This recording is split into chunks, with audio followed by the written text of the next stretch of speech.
UP चुनाव के बीच कांग्रेसी नेता के बुलावे पर इंदौर पहुंचे बीजेपी सांसद वरुण गांधी।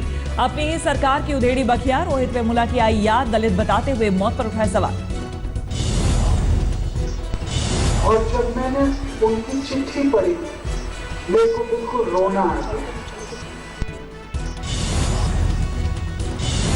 किसानों की खुदकुशी के मुद्दे पर भी वरुण ने खोली सरकार की कलई। सरकारी आंकड़ा देते हुए कहा, 2 साल में 7,500 किसानों ने की खुदकुशी। वास्तव में ये संख्या 50,000 है। वरुण बोले, औसतन महज 57,000 कर्ज के लिए किसान दे रहे हैं अपनी जान, बल्कि 10,000 करोड़ रुपए कर्ज लेकर विजय माल्या भाग निकला। लगभग 10,000 करोड़ रुपए का लोन था, थोड़ा सा उससे कम, और जैसे ही उसको नोटिस आया उस देश छोड़ के वो भाग गया। 23 फरवरी को यूपी में होगा चौथे चरण का मतदान। 12 जिले की 53 विधानसभा सीटों के लिए डाले जाएंगे वोट। पीएम के संसदीय क्षेत्र वाराणसी में आज होगी स्मृति ईरानी की रैली। इससे पहले कपड़ा मंत्री स्मृति ईरानी ने सीएम अखिलेश पर गुजरात और गुजरातियों के अपमान का लगाया आरोप। देश के संरक्षण में सरकार से गुजरात और गुजरातियों का अपमान किया। स्मृति ने रायबरेली की पेट्रोलियम यूनिवर्सिटी का उठाया मुद्दा। बोली, राहुल गांधी में इसे पूरा कर पाने की क्षमता नहीं।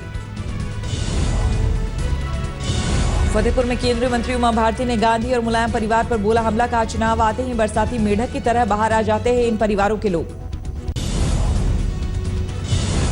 अखिलेश सरकार में मंत्री रहे बाहुबली नेता विजय मिश्र गाजीपुर में अफजाल अंसारी के साथ नजर आए। बीएसपी ज्वाइन कर चुके हैं विजय मिश्र, अखिलेश पर जमकर बरसे।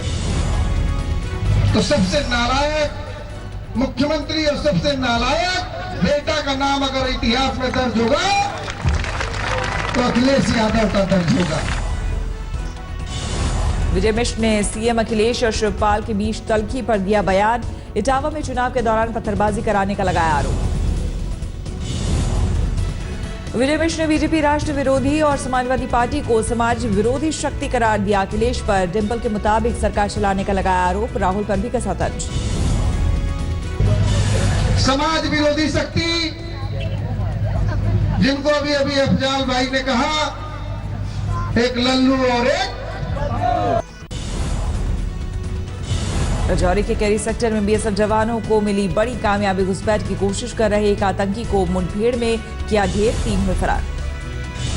मुठभेड़ के दौरान भारी मात्रा में हथियार छोड़कर भागे आतंकी। बीएसएफ ने मारे गए आतंकी के पास से AK-47 भी बरामद किया। पाकिस्तान के लाहौर में नजरबंद आतंकी हाफिज सईद पर आज कोर्ट में सुनवाई। हाफिज ने नजरबंदी के फैसले को लाहौर हाईकोर्ट में दी है चुनौती। पाकिस्तान के रक्षा मंत्री ख्वाजा आसिफ ने आतंकी हाफिज को पाकिस्तान के लिए भी बताया बड़ा खतरा। हाफिज और उसके सहयोगियों के हथियारों के 44 लाइसेंस रद्द किए।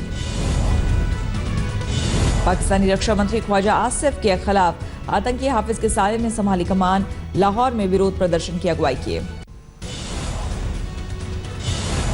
बिहार कांग्रेस के प्रदेश उपाध्यक्ष ब्रजेश पांडे सेक्स स्कैंडल में फंसे एक दलित नाबालिग लड़की ने यौन उत्पीड़न का लगाया आरोप। पांडे ने अपने पद से इस्तीफा दिया। यौन उत्पीड़न की शिकार नाबालिग पीड़िता के मुताबिक पूर्व IAS का बेटा निखिल ब्रजेश पांडे से मिलकर चलाता है सेक्स रैकेट। बठिंडा में वायुसेना के एक सार्जेंट पर साथी जवान की हत्या का लगा आरोप। घर में फ्रिज और ट्रंक में 16 टुकड़ों में मिला लापता जवान का शव। बठिंडा पुलिस हत्या के आरोपी सार्जेंट शैलेश और उसकी पत्नी को किया गिरफ्तार। साला फरार अवैध संबंध के शक से जुड़ा मामला। दिल्ली के साकेत इलाके में बाइक सवार बदमाशों ने एक ट्रैवल एजेंट को मारी गोली। अस्पताल में कराया गया भर्ती। बदमाशों की तलाश में जुटी पुलिस। पीलीभीत में एक दरिंदे ने रोंगटे खड़े कर देने वाली वारदात को दिया अंजाम। 7 साल के मासूम को टुकड़ों टुकड़ों में काट डाला। पीलीभीत मर्डर केस में आरोपी पर मासूम का मांस खाने और दुष्कर्म का भी आरोप। मौका वारदात से हुआ गिरफ्तार। पीलीभीत के बिहारीपुर गांव में गन्ने के खेत में मिला मरा तेंदुआ। पुलिस ने पोस्टमार्टम के लिए भेजा। गांव में बेखौफ बदमाशों ने भारत गैस एजेंसी के कर्मचारी की हत्या की। गोली मारकर हुए फरार। मध्य प्रदेश के ग्वालियर में जालसाज गिरफ्तार। कांस्टेबल की नकली वर्दी पहनकर करता था ठगी।